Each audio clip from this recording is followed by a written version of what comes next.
Welcome everybody. Thank you for coming here for another episode at DS in Solution. Today we have a special guest directly from Playa del Carmen. I present to you Anna. Hello Anna, how are you today? Hi, nice meeting you all. Nice to be here. Thank you for inviting me, Daniele. It's a pleasure to meet you via Zoom and also your clients. Yes, this is a channel where everybody can go for free and check my YouTube channels, subscribe, and have lots of information regarding how to buy something in Mexico, specifically for foreign, because there are so many legality people they need to know, and it's good that we give full transparency. I've been working with you guys for many years with the Max Law, so it's good that we can give the opportunity right now to take a note. So if you are there right now, you're watching, just bring a pen and paper, write it down, and tell us your comments. We're happy to help you during the video, and even after. So, and let's start with simple Max Law. Who is Max Law? Where is it located? And a little bit of history. Yes, sure. Well, Max Law is a Mexican-based law firm owned and operated by Canadians and Mexican lawyers who partner to offer our clients legal services, professional legal services in Mexico. Our primary client base are foreigners interested in living, investing, doing business, and also retiring in Mexico. We have been practicing law in Mexico for more than 6 years. We have a staff of more than 45 people, which have also include around 35 lawyers. So yes, I mean, we are here to offer professional legal services, including real estate law, personal injury, corporate law, immigration services, litigation, and so on. I mean, first, we start as a law firm to offer closing services to our clients. But of course, since the needs of our clients grow, we grow with our clients as well. So, yeah. Right, it's amazing that anytime we meet, or anytime I have the opportunity to come at the office in Playa del Carmen, which is a beautiful office, I always learn something new, because then each client is different and each client asks a specific question. So we found out that, you guys have also an account, so you can figure out people after they buy, how to pay the taxes and follow up, which is very important. And also the integration of an immigration firm, it's very important because, people, as you just say, they come there, they want to buy a house, maybe they want to buy a boat, a car. And so it's better they get even a visa, which is pretty fast nowadays. And I was amazing to know how much it was cost. It was, wow, it's pretty cheap and fast. And so people, they can stay as long as they can. And specifically during the last couple of years, unfortunately, and fortunately, lots of people now, they are free and they want to stay in a freedom country, which is Mexico. And they are able to stay and enjoy the vacation, the weather, the fresh fruit, Yes. and the local food as well. And also for the record, I'm happy that I know directly Mr. Charles, which is one of the owners, and he's from Montreal here. So Toronto, Montreal, it's pretty close by, even though it's 5 hours to drive. Very good. So Max Law. So as I say, Max Law is in Playa del Carmen. You guys have also other location in Mexico? Yes. Correct. Yes, our main office is in Playa del Carmen. This is where we start practicing law in Mexico or offering our services to our clients. But as mentioned, we grow along with our client base. So we now have offices in Playa del Carmen, in Cozumel, Mérida, Mexico City, Puerto Vallarta, and we recently opened one in Los Cabos. Fantastic. So all over the country. Yes. Awesome. Probably pretty soon will be another one in Tulum. Yes, we used to have an office in Tulum, but during the pandemic, that there was a lot of uncertainty. So we closed it. We have plans of opening again, but I don't know the dates right now, but it's also a plan to open it again. But I mean, we can definitely offer our services to clients that want to purchase property or start business in Tulum. At the end of the day, Playa del Carmen and Tulum are super close, even Cancun as well. So we can definitely offer our services there as well. Right. And it's funny because this was also another, some of the questions sometimes the client asks, you know, how far is Playa del Carmen to Tulum? How I can go to the attorney? And also, I want to remind everybody, thank you to technology today, you know, everything is online. So you guys can send a contract, we can send a contract, everybody can sign online. So there is no need physically, but it's always good to see physically the other person as a human contact. I always prefer that as well. Exactly, yes. I mean, we can definitely meet our clients or the person who are interested in our services via a Zoom meeting or a phone call, but it's always grateful to receive our clients in person here at the office so they can actually see that we exist, that they see the movement around the office. Right. I mean, when you meet people in person, I mean, it's different, right? Yeah. I'm my background is Italian, so I like the human connection. Energetically, also, it's a different. Also, we have to say that, you know, we have to learn also the trust of our clientele, basically, which they come first from me. So if when I refer somebody, sometimes and most of the time, I always refer Max Law because I feel very confident.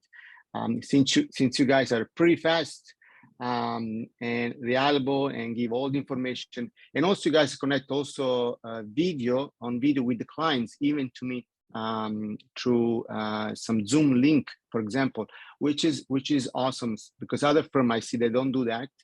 And so the reliability standpoint for me, it's a very important. So I always thank you for, especially for you, because you are the main contact when we do this. So let's go through this process so the clients can understand, right? So let's say clients want to buy something in Playa del Carmen, in Merida or Tulum. And so once we define with the builder the final price, I'm going to send it to you an invitation. So what happened after? Well, first of all, going a little back of what you were telling, sure. We actually pride ourselves on the personal service that we provide to our clients with transparent and open communication. So this is a very important part of our law firm. Yes, of course, offering professional legal services, but also have a great customer service, which as you already saw or have, since you already met us, you know that we actually offer this. And it's a big thing at the office. Or at the offices, at the law firm in general. So yes, go ahead, Daniel, sorry. So then when I send an invitation, the first invitation to you guys is just to a connection between you and the clients, where when you guys send, let's say, a proposal, what is supposed to be the cost, the legal and that kind of stuff, right? So, and your email, it's pretty long. It's not just 1-2 words, just pretty long and offer website, videos, and very, very informative. So after that point, once the clients understanding that, you know, they want to go with you guys, what happened after from your side? Yeah, well, in this case, once our clients want to retain our services, I or my colleagues from the customer service department send them an engagement letter and also the instructions, the wire instructions, so they can officially retain our services by signing the document and paying the initial fees. So once they hire our services, their matter is activated to the senior attorney that will be assisting them during the whole process, whether it's a real estate transaction or the creation of a Mexican corporation or a litigation process or anything else that the client is looking for.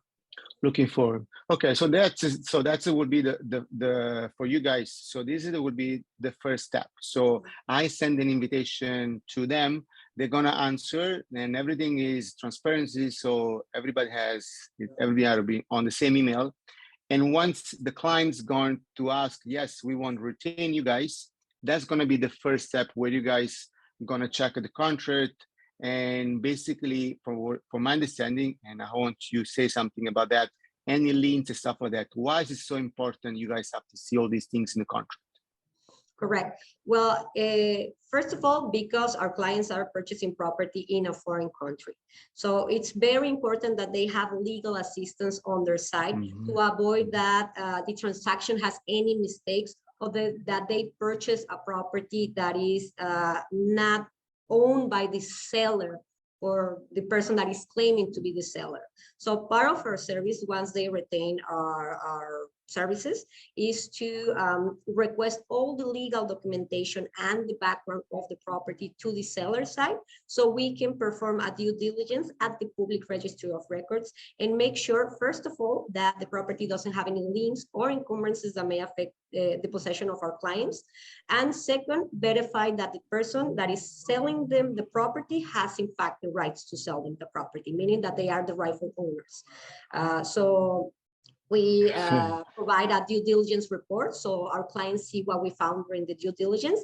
And if there's any red flags, we will let them know, or we will give them the green light to proceed with the transaction. At the same time that we perform the due diligence, we also request the promissory contract. Normally, this contract is provided by the seller part.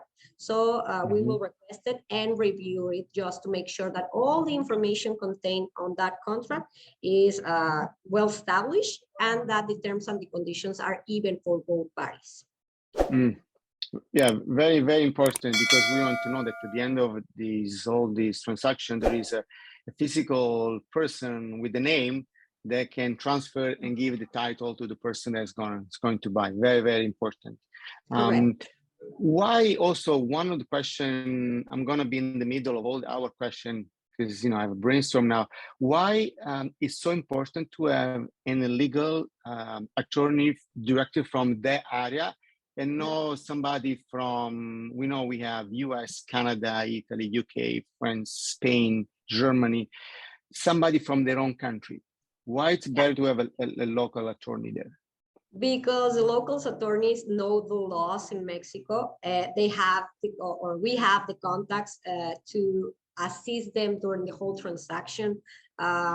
Also, the purchase process, it's different depending where you are purchasing property. Even if you're in Mexico, it's not the same thing purchasing property in Playa del Carmen or in Los Cabos. So it's very important to have a local attorney assisting them. Sometimes we have clients that they want to retain our services in, let's say, Sonora or Monterrey, and we don't have offices there. So we have to be clear with them, like, we don't have offices there, we cannot assist you, and the best option for you will be to contact a lawyer there, because that's the reality. Yes.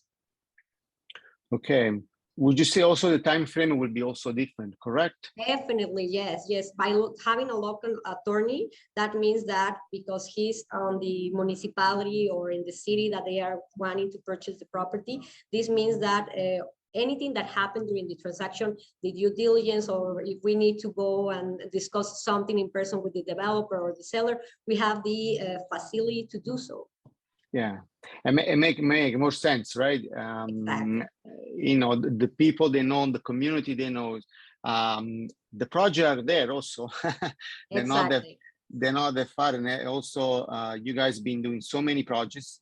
I lost the count, but probably there are over 400 to 450 pre-construction. It's unbelievable. Yeah, actually, we were double checking our transactions, and from pre-construction properties, meaning properties that are closing sometime between now up until 2 years, 3 years, we have around 450 transactions plus the resales transactions that are going right now. Correct. What I noticed also on that the resale transaction for some that already been built, because probably it was not the right way to do on the right time. But in the last 5-6 years, everything is going so exponential. Basically, when you guys start to see so much work coming up? When? Well, I don't know, maybe. I mean, from forever, I think nowadays there's a lot of developers who are building great developments, interesting units, offering great common areas, and of course that makes the market grow. Right, right. I know I've been there since 2008, 2009. So what? It's about 12, almost 14 years back and forth from Toronto to there, right? The market's been growing so much, and specifically in the area of Tulum. Yes. And I've been see also from a past history, the legal manner, it's very important. And I don't see, my hand for all my transactions I've done so far, issue with developer that they have this previous history, and that's also something that people thinking about the previous past, that they have done something wrong, they have no title, they define different area. Now you can confirm that also, that's going to be much error in see all these things. Correct. Yes. So it's so important to have somebody local that understand all these things. And also you mentioned so many new projects, because there are so many designers that come from outside the country as well. Correct. That's true. Yes. Yeah. So they make everything unique. So back on the transaction. So we had done that. You guys send an email. They are already, this is okay, we're going to retain Max Law. They will see the documentation. What's time frame to review all these things, average time? Well, it depends how soon the seller sends us the documentation that we need to review, and how soon they send us the promissory contract. But the transactions are fast, so it will be an approximate time of a maximum of 15 days between the signature of the offer letter up until the signature of the promissory contract. Okay, so time frame 2 weeks. Yes, of course, it will depend a lot on the client, on the seller, yes.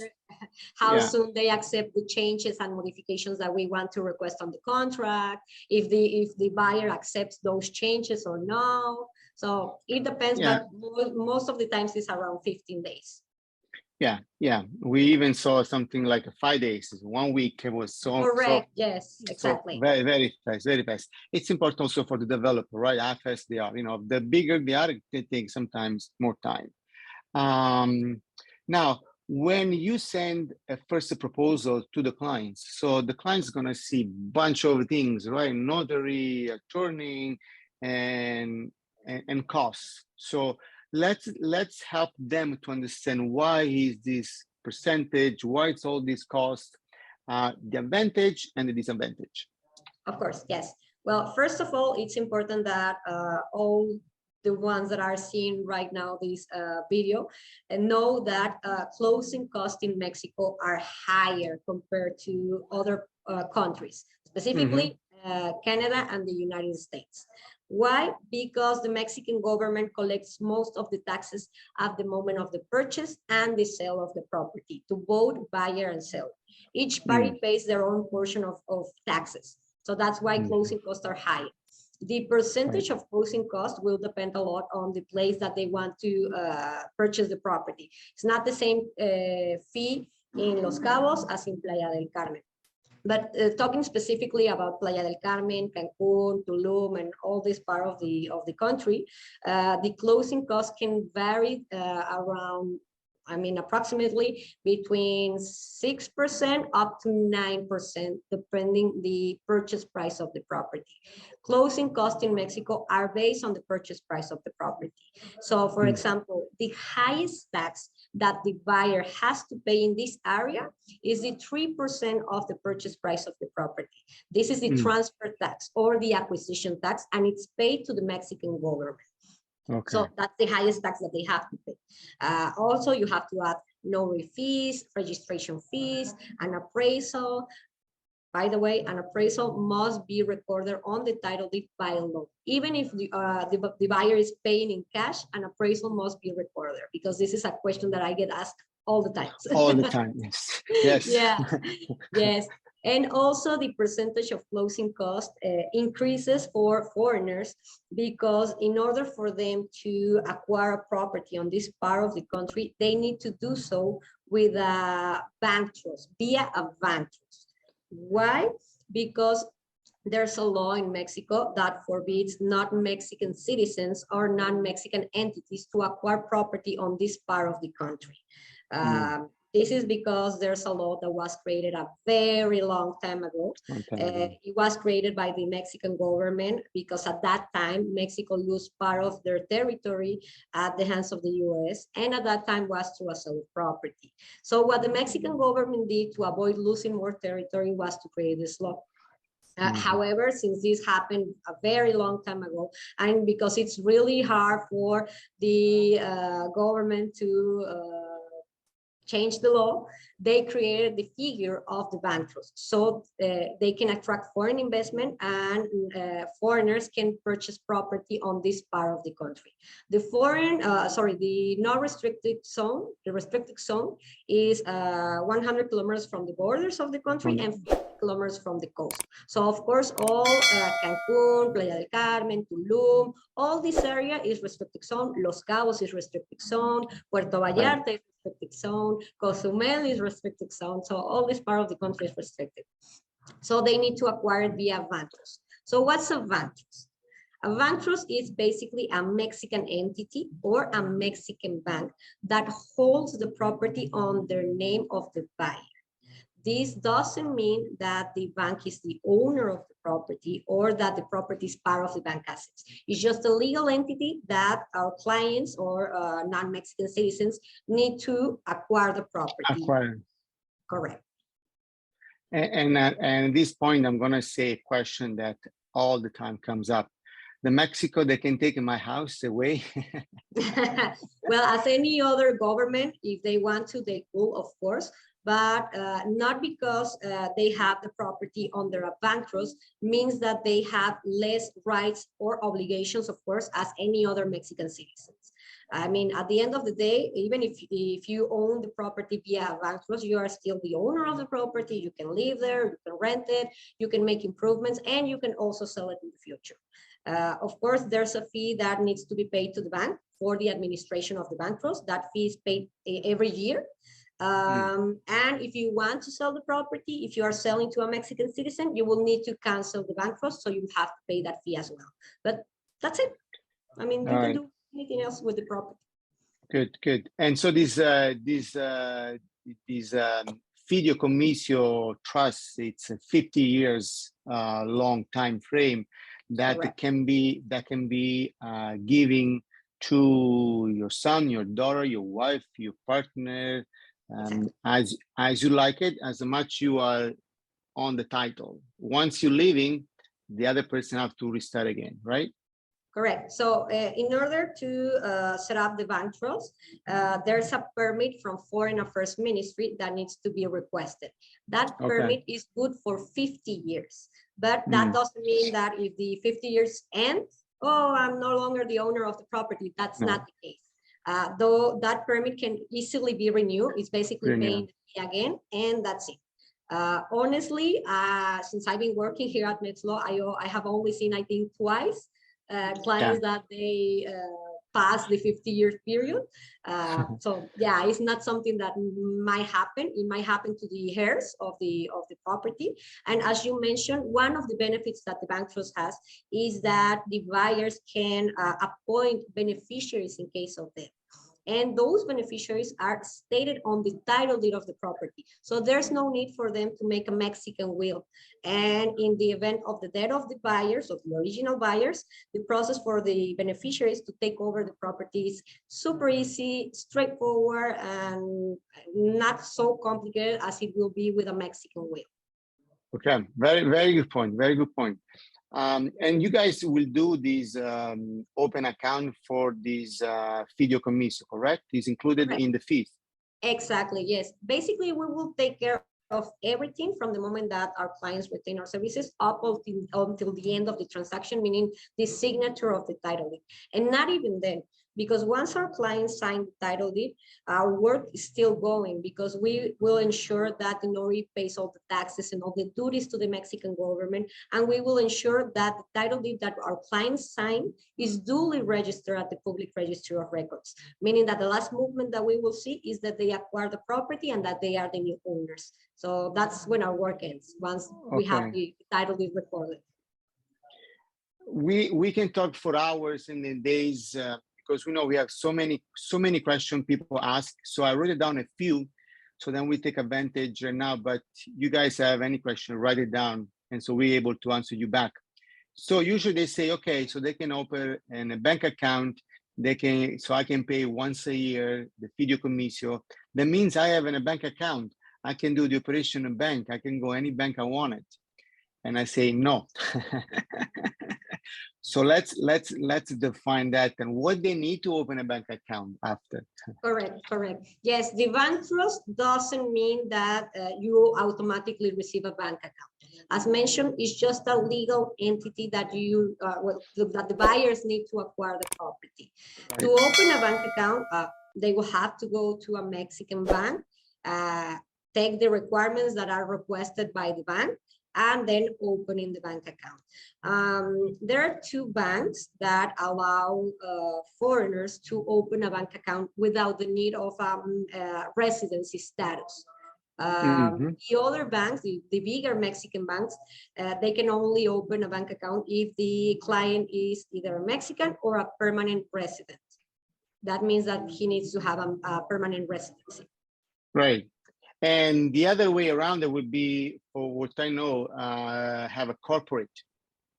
Yes, correct. So as mentioned, because of the law that exists on the restricted zone, they need to acquire the property via a Mexican entity. So the Mexican entity can be the bank trust or can be as well a Mexican corporation. Deciding which is the best option for our clients will depend a lot on their plans in Mexico and the use that they will give to the property.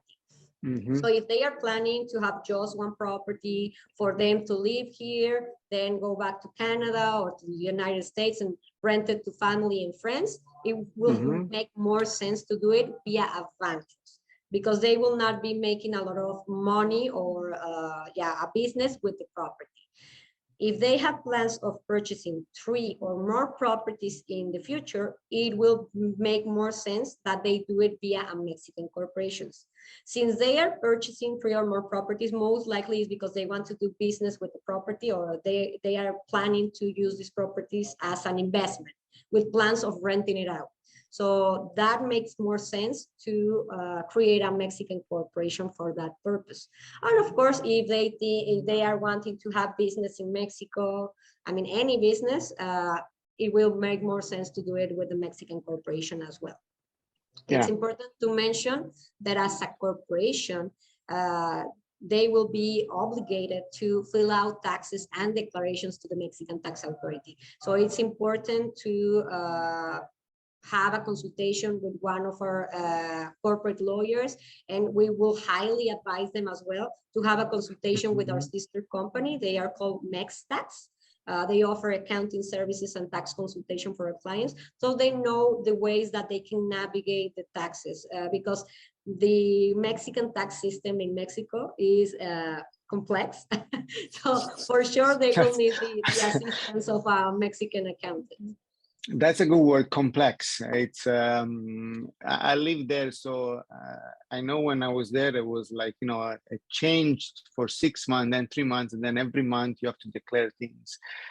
Code the bar when you do invoice, it's crazy things. But as you say, the more you know and who you know, you can go around and understanding. Specific when you do these transactions from 2 different countries, because it's important to understand the tax not just in your country, but also in the other country where you live, where you have your residency. And this is another question that people they ask. So what's my tax from, you know, from UK or from US, right? So it's 2 different things. So I always recommend it to have an interview. So you guys offer also that as well, but not just with your local from your country, but also for the local from where you buy the property. So then you can match two entry and entity, and understanding also when you move the money from one country to another, what you subject to or not, you know, because every country is different. Exactly. Yes. Yeah, it's fascinating, but I learn, the more I learn also, it's good that, you know, I learn from the things that unfortunately we don't learn, because when we go to school, they just tell you ABC, that's it. Yes. Yes. Right? I always complain about that. Yeah. And then all of a sudden you learn, like, really, I can do this, but nobody told me that, you know, specifically when you go to the bank, or when you remember when you had your first saving account, you know, they say, oh, I have a saving account, and you feel like, wow, I have $1 after 1 year, whatever, right? Yeah. But that's not the point, to earn money, save money, and make more money, because there is so much to learn nowadays, and specifically with the, nowadays we have the other entity, which is the cryptocurrency, but that will be another type of topic, where people also, I believe, they will affiliate with corporate, but we'll like to give more information on the next video, so stay tuned with that. Let's go back on the step where we were. So I send an email to you, just to refresh for people out there. Send an email to you, you connect with the clients, they're retained, they're happy with you guys for how much they pay. Any question, you guys go back and forward. Once you review everything, 2 weeks time frame, más o menos, and then what happened? And then they say, okay, that's fine, that's green light. So you guys gonna send them in the contract electronically, and then they're gonna sign. How's it work after that? Yeah, correct. So if our clients are in Canada, let's say, we send them the contract via DocuSign, HelloSign, any platform, and they sign it. The developer also signs the contract, and by the moment of the signature of the contract, that's the moment when normally a down payment is requested by the seller side. The down payment will vary depending the negotiations that the buyer and the seller had, but normally it's 30% of the purchase price of the property. It could be more if the buyer and the seller negotiate that, but that's the moment that when they have to pay that amount. It's important to mention that even if that we send the contracts via DocuSign or HelloSign, it's important that our clients send us the contract via DHL, FedEx, or any other courier service, as long as it's not the national, because once it gets to Mexico, it becomes Correos de Mexico, and it's a nightmare. Yes. Yeah, it's important that they send us the client in wet, sign in wet, because at the end of the day in Mexico, we are not as advanced in other countries. So the wet signature is the one that counts. So we will ask them to print the contract, sign it, and then send it. So we can collect the signature of the legal representative of the developer or of the seller once we receive the contract. That way, in case that something happens, we will have the contract signed in wet by both parties. Normally, it's not the case. I mean, normally a real estate transaction, on our experience, doesn't go on a litigation process. But at the end of the day, it's good to be careful, right? Right. In this aspect also, some people got a little confused, because I personally believe it's because each project is different. So some project, once you guys send the green light and they sign, and the other part sign, in a week time frame, they send it the famous 30%. But some other builder, they like to send all the paper documentation with FedEx or US, whatever. And once they receive, then they have to send the 30%, for example. So when you think, if they can have another word, you know, the client have another word and says, okay, what about, no, I want to have that documentation first, and then I'm going to send you the 30% down payment. What do you think is supposed to be the right way? Well, it doesn't matter, honestly. It will depend a lot of both parties. If both the developer and the buyer agree to sign digitally, and then send the amount after the digital signature, it's fine. But either way, we will request the wet signature.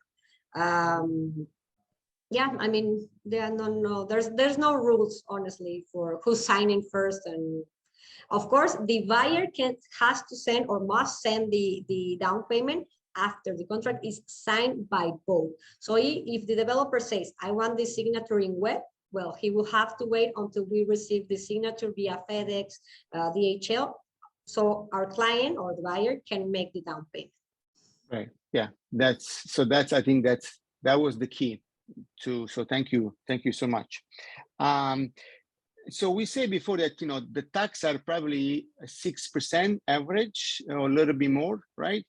Mm-hmm. And so basically they pay to the Mexico, let's say after 1 year time frame, because usually it's 10 to 12 months, 15 months time project to end. So then they pay at the end when everything is finished, the famous 6% or more. So then when they're gonna pay the next time the taxes?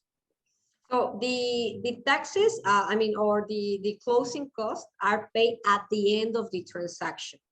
The Correct. Only amount that our clients or Mexlaw clients have to pay to retain our services, if it's a pre-construction project, is just our legal fees. The rest of the closing costs or the balance is paid up until the end of the transaction, around 3 weeks prior to the transaction, because we want to create the bank trust, of course. On resale transactions, we collect both the bank trust fee and our legal fees upfront. Why? Because it's a resale transaction and we want to close as soon as possible. So once the promissory contract is signed, we will want to create the bank trust. So that's why we collect both concepts, our Mexlaw fees and the bank trust fees at the beginning of the transaction on resale transactions. Oh, using transaction. Okay. So the people that will pay, so the client will pay you guys, let's say a quarter of the total amount, and then at the end of the last 2 weeks or 2-3 weeks before the end of the project, they will pay the rest. Exactly. The rest of the amount that was made on the invoice. And then the next year they have to pay the taxes, or after 2 years. And how much they pay the taxes in Mexico? You mean property tax? Property tax, yeah. Yeah. So the property tax in Mexico is paid at the end of the year, normally in December, January of each year. The property tax amount is based on the property. It's not a fixed fee per property. It depends on the value of the property. But for example, to give you an estimated amount for a property of, let's say, $100,000, the property tax can be maybe, I will say, a maximum of $150 per year. Yeah, so roughly it's like a 1%. Mm-hmm. Yeah, or even less than that. That's the difference between Mexico and Canada and the United States. Closing costs are higher, but property tax is super low. Very low, yeah. So that's the advantage, right? That's the advantage to pay.